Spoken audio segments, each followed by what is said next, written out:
सर्वसामान्यांच्या हक्काचा आवाज जागर जनस्थान।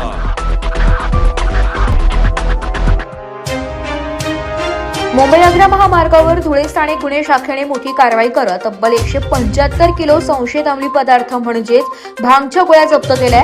आयुर्वेदिक औषधाच्या नावाखाली हा प्रकार सुरू असल्याची माहिती पोलिसांनी दिली आहे। या कारवाईत कंटेनरचा 19 लाखांचा मुद्देमाल हस्तगत करण्यात आलाय। मध्य प्रदेशातून महाराष्ट्रात कंटेनरद्वारे अंमली पदार्थांची तस्करी होणार असल्याची गुप्त माहिती धुळे स्थानिक गुन्हे शाखेचे पोलीस निरीक्षक ज्ञानेश्वर वारे यांना मिळाली होती। त्यानुसार पोलीस अधीक्षक विशाल आनंद आणि अप्पर पोलीस अधीक्षक अजय देवरे यांच्या मार्गदर्शनाखाली स्थानिक गुन्हे शाखेच्या पथकाने सोनगिरी टोल नाक्यावर सापळा रचला।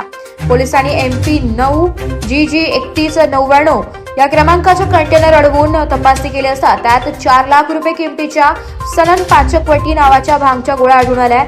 हा साठा तब्बल 175 किलोचा आहे। पोलिसांनी कंटेनर आणि मालाचा 19 लाखांचा मुद्देमाल जप्त केला। या प्रकरणी चालक मोहम्मद साबीर खान, इंदूरची कंपनी मेहता आयुर्वेदिक संस्थान आणि अहिल्यानगरच्या खरेदीदार इरफान शेख यांच्यावर सोनेगिरी पोलीस ठाण्यात गुन्हा दाखल करण्यात आलाय।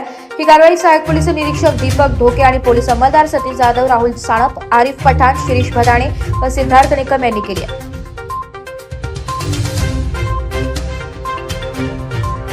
जागर जनस्थानसाठी रूपक बिरारी धुळे।